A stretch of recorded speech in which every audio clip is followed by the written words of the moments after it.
Thibaut InShape a construit un véritable empire sur les réseaux sociaux. Il est actuellement le troisième plus gros youtubeur de France, mais pas que. Il a également près de 6 millions d'abonnés sur Instagram et plus de 10 millions sur TikTok. Il totalise donc près de 30 millions d'abonnés et s'il a pu construire un véritable empire sur les réseaux, c'est loin d'être de la chance, car derrière ces airs de gentil garçon se cache un véritable homme d'affaires qui a parfaitement compris le fonctionnement des réseaux sociaux. La stratégie de contenu, c'est mon métier, alors je vais vous révéler dans cette vidéo les plus gros secrets et stratégies qu'utilise Thibaut InShape pour dominer les réseaux depuis plus de 10 ans. Première chose, Thibaut InShape profite de sa notoriété et de sa posture de star pour accéder et collaborer avec des gens qui ont un parcours de vie complètement exceptionnel ou alors original. C'est doublement intelligent parce que ça lui permet d'avoir des idées de contenu sans trop se fouler. Il se repose sur la particularité de ses invités qui sont le centre en fait de sa vidéo, donc c'est des vidéos qui sont relativement simples à faire et ça lui donne des idées de contenu faciles et originales. Il peut en faire quasiment en illimité puisqu'il a autant d'idées de contenu que de personnes originales sur cette terre. Et puisqu'on est quand même 8 milliards, eh bien il y a toujours des gens qui ont des parcours de vie intéressants à raconter.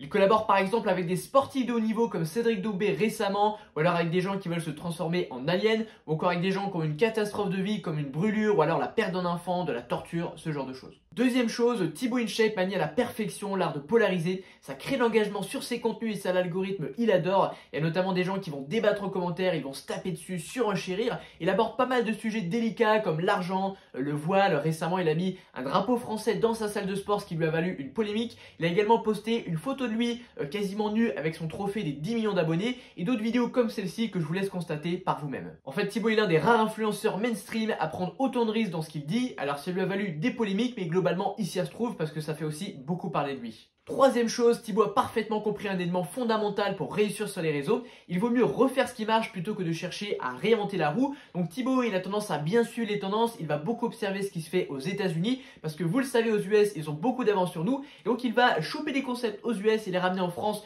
de façon précurseur, ce qui lui permet de faire énormément de vues. Voilà, il refait des versions, enfin ses propres versions des contenus qui ont bien fonctionné autre part. Et ça, c'est un élément fondamental pour réussir. On peut même dire qu'il est un peu border puisqu'il copie parfois exactement le contenu d'autres créateurs, mais bon, malheureusement c'est un peu devenu la norme, alors je sais pas si on peut lui en tenir rigueur. Dites-moi ce que vous en pensez dans les commentaires. Avant de poursuivre, j'en profite pour vous demander de me laisser un petit pouce bleu et pensez également à vous abonner à cette chaîne, mais uniquement si vous êtes un créateur ou alors un entrepreneur qui cherche à développer son audience et à développer ses revenus via les réseaux sociaux, ma chaîne devrait vous plaire. Quatrième excellente stratégie de la part de Thibaut, s'il voulait se hisser aux côtés des plus gros youtubeurs de France, fallait qu'il accepte de se diversifier. Parce que vous le savez, au départ, il ne faisait que des vidéos sur la musculation et c'est pas avec ça qu'il peut toucher toute la France, donc il s'est diversifié et il l'a même fait de façon très intelligente. Puisqu'au lieu de continuer sur une même chaîne à créer des vidéos de musculation mélangées à d'autres types de contenus, lui il a séparé deux chaînes, il en a créé une exclusivement pour ses contenus musculation, donc qui s'appelle Thibaut InShape Entraînement, donc il continue d'alimenter cette chaîne parce que c'est un peu son fond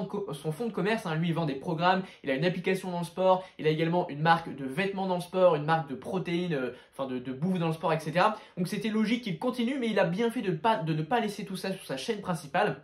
Puisqu'en mélangeant les audiences et les publics, eh bien ça ne plaît pas vraiment à l'algo puisque les gens ils vont être moins engagés, ils vont sélectionner uniquement les vidéos qui les intéressent, donc ça fait chuter le taux de clic, chuter le watch time. Donc c'était très intelligent de sa part de séparer les deux chaînes et de se concentrer sur un public large sur sa chaîne principale et un public niché musculation sur sa chaîne secondaire. Autre élément sur lequel Thibaut a été très bon, c'est qu'il n'est pas resté figé sur ses positions. Il a su voir évoluer le marché et s'y conformer, notamment avec l'arrivée de nouvelles plateformes comme TikTok et Instagram. Il n'est pas resté sur YouTube comme l'ont fait beaucoup de youtubeurs à qui ça a coûté très cher puisque ces nouvelles plateformes ont frappé de plein fouet. Non, Thibaut il est directement allé créer du contenu sur TikTok, sur Instagram. Ça lui a permis de gagner beaucoup d'abonnés. Il fait même également des YouTube Shorts et il explique sur sa chaîne principale. Il y a beaucoup de gens qui découvrent ses vidéos longues grâce à son format court qui fait des millions de vues. Voilà, ça fait un transfert d'audience et c'est très puissant. Ensuite, je voudrais qu'on reparle de sa chaîne secondaire parce qu'il ne faut surtout pas la sous-estimer. Elle a tout de même près de 3 millions d'abonnés, c'est juste énorme. Et il poste extrêmement régulièrement, quasiment tous les jours,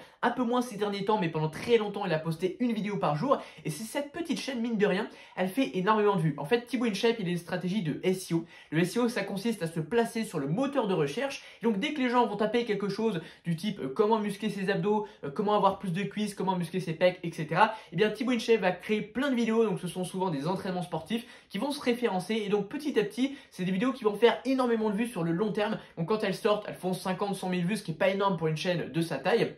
Mais si vous regardez quelques mois plus tard, voire même quelques années plus tard, eh bien ce sont des vidéos qui font des centaines voire des millions de vues chacune. Et comme il en poste extrêmement régulièrement, bah, c'est une chaîne qui fait beaucoup de vues. Il surfe également pas mal sur les tendances sur cette chaîne, notamment voilà, s'il y a un bodybuilder qui est décédé parce qu'il s'est dopé, bah, il va en parler, il va parler des sujets un peu toujours polémiques hein, comme le dopage, etc. Donc c'est une chaîne qu'il ne faut pas sous-estimer, qui fait également beaucoup de vues. Au fait, avant de poursuivre, j'ai un cadeau pour vous. Si vous êtes créateur et que vous avez du mal à amorcer votre audience de zéro, eh bien sachez que je vous ai prévu une formation gratuite de 17 minutes dans laquelle je vous partage ce qui sont selon moi les 2 meilleures méthodes pour se faire une place sur les réseaux en 2023, là maintenant tout de suite. Donc ce sont des stratégies qui sont spécifiquement conçues pour les petits créateurs parce que vous le savez, en tant que petit créateur, vous ne pouvez pas recopier les méthodes des gros créateurs, ça ne marchera pas pour vous. Donc vous pouvez récupérer ça gratuitement sur le premier lien en description et sur ce, on poursuit. Autre stratégie qu'utilise Thibaut InShape, il profite une fois de plus de sa posture de gros créateur ayant une grosse notoriété pour collaborer avec plein d'autres créateurs qui l'invitent sur leur chaîne à eux.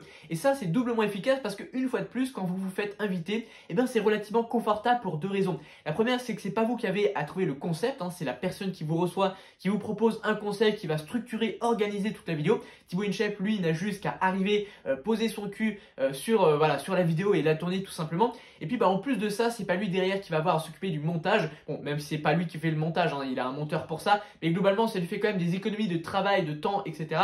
au fait de pouvoir lui aller sur la chaîne des autres. Et puis, bah, ça lui permet de se faire découvrir par de nouvelles personnes.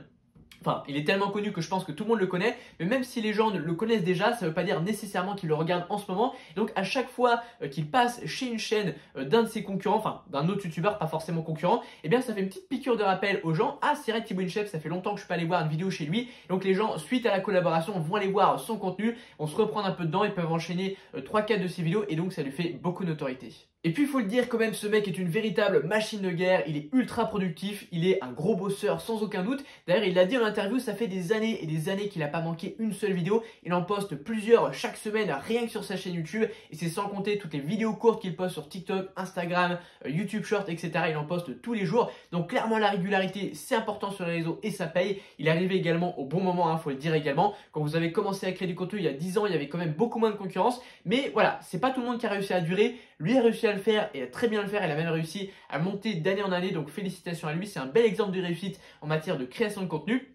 Je vous invite à présent à rejoindre plus de 6000 membres sur mon canal Telegram sur le deuxième lien en description. Je vous partage mes secrets qui m'ont permis de gagner près de 300 000 abonnés en moins d'un an alors que je me suis moi lancé dans un environnement extrêmement concurrentiel. Donc voilà, je vous partage des méthodes et des stratégies chaque semaine. Je vous invite également à aller voir une autre de mes vidéos qui s'affiche juste ici et moi je vous dis à très bientôt. Ciao ciao.